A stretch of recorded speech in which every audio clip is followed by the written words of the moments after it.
Bismillahirrahmanirrahim. Assalamualaikum warahmatullahi wabarakatuh. Kembali lagi dengan saya Rahayu Mayang Sari, Eskom Mkom. Nah, untuk kali ini saya akan membahas tentang rekayasa perangkat lunak.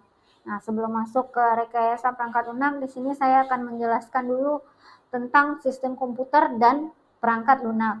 Apa sih komputer gitu ya?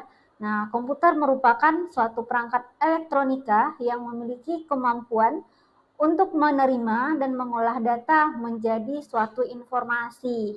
Dan komputer mampu menjalankan program yang tersimpan dalam memori serta dapat bekerja secara otomatis berdasarkan perangkat aturan tertentu.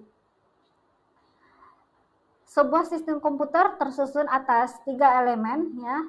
Yang pertama yaitu hardware, yang kedua software, yang ketiga brainware, di mana ketiga elemen ini saling berhubungan satu sama lainnya. Nah, saling membutuhkan satu sama lainnya.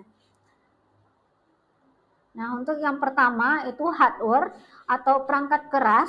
Nah, merupakan komponen dari sebuah komputer yang sifatnya bisa dilihat secara kasat mata dan bisa diraba, bisa dipegang secara langsung. Nah, itulah yang dimaksud dengan hardware. Contohnya apa? Monitor, ada mouse, ada keyboard. Nah, itu adalah contoh dari perangkat keras atau hardware. Oke, selanjutnya software atau perangkat lunak merupakan suatu data yang diprogram dan disimpan dalam bentuk digital yang tidak terlihat secara fisik ya, yang tidak bisa kita pegang, yang tidak bisa kita sentuh gitu. Contohnya apa? Seperti Microsoft Office, Google Chrome, Mozilla ya, itu contoh dari software. Selanjutnya brainware. Nah, brainware atau user ya. Nah, di sini brainware atau user itu adalah pengguna ya, orangnya, manusianya gitu ya. Nah, tanpa ada brainware, hardware sama software tidak bisa dijalankan. Nah, makanya antara 3 elemen ini mereka saling berhubungan satu sama lain, saling membutuhkan satu sama lain ya. Oke, masuk ke perangkat lunak. Apa sih perangkat lunak itu gitu ya? Nah, perangkat lunak merupakan ya yang pertama perintah atau instruksi yang mana bila ia dieksekusi akan memberikan fungsi dan unjuk kerja seperti yang diinginkan. Yang kedua, perangkat lunak adalah struktur data yang memungkinkan program memanipulasi data dan informasi secara proporsional.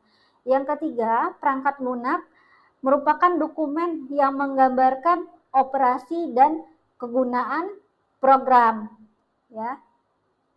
Nah, itulah yang dimaksud dengan perangkat lunak. Nah, lanjut ke klasifikasi dari perangkat lunak. Nah, klasifikasi dari perangkat lunak ini ada beberapa ya. Yang pertama yaitu sistem operasi, merupakan perangkat lunak yang berfungsi untuk mengoperasikan komputer serta menyediakan antar muka dengan perangkat lain. Nah, contohnya apa? Di sini contohnya seperti Windows ya, Mac OS, Android, iOS. Nah, itu adalah contoh dari sistem operasi. Nah, yang kedua yaitu program utilitas, merupakan program yang khusus ya, yang berfungsi sebagai perangkat pemeliharaan suatu sistem komputer seperti antivirus ya. Nah, kayak Smadaf gitu ya. Nah, itu termasuk ke program utilitas. Nah, yang ketiga yaitu program aplikasi. Nah, program aplikasi ini merupakan program yang dikembangkan untuk memenuhi kebutuhan yang spesifik ya. Contohnya aplikasi akuntansi, aplikasi perbankan, manufaktur dan lain sebagainya. Nah, yang keempat yaitu paket pemrograman, merupakan program yang dikembangkan untuk kebutuhan umum. Nah, contohnya di sini kalau kita pengolahan data gitu, pengolahan kata. Nah, bisa kita menggunakan Microsoft Word atau Notepad. Kalau untuk pengolahan angka, kita bisa menggunakan Microsoft Excel. Oke, yang kelima yaitu bahasa pemrograman merupakan sebuah instruksi standar yang bertugas untuk memberikan instruksi kepada komputer atau sering juga disebut dengan bahasa komputer atau bahasa pemrograman. Contohnya apa? Seperti JavaScript, PHP, HTML, C++, dan lain sebagainya.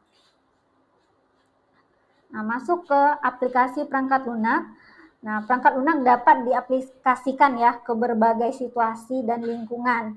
Nah, contohnya di sini yaitu perangkat lunak sistem, di mana sekumpulan program ya yang ditulis untuk memberikan layanan terhadap program-program lain. Nah, itu termasuk ke perangkat lunak sistem.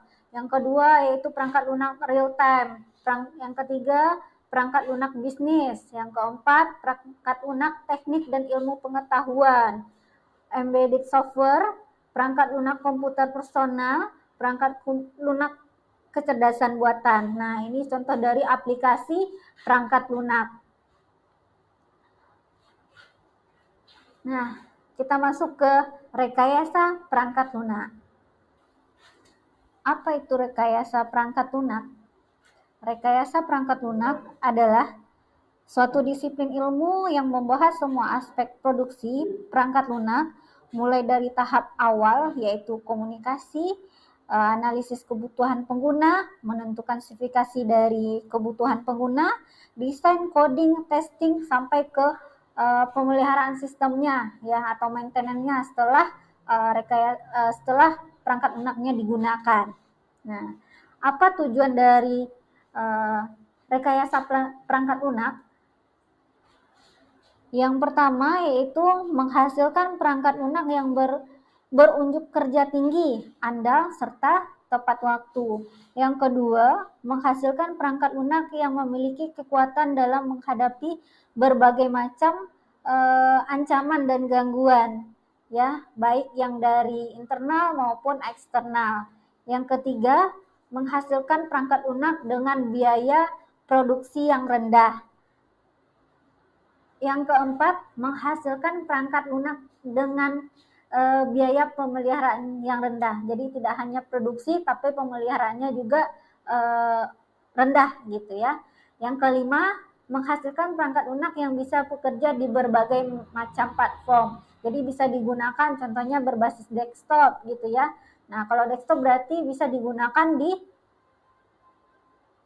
berbagai platform ya. Nah, atau yang berbasis website. Nah,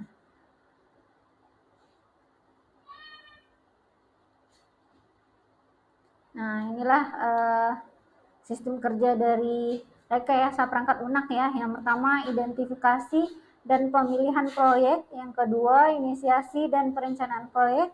Yang ketiga, analisis. Yang keempat, desain, implementasi, dan maintenance atau perawatannya. Nah, sekian hasil pembahasan saya tentang rekayasa perangkat lunak. Semoga bermanfaat dan jumpa kembali dengan video saya selanjutnya. Saya tutup dengan wabillahi taufiq wal hidayah. Wassalamualaikum warahmatullahi wabarakatuh.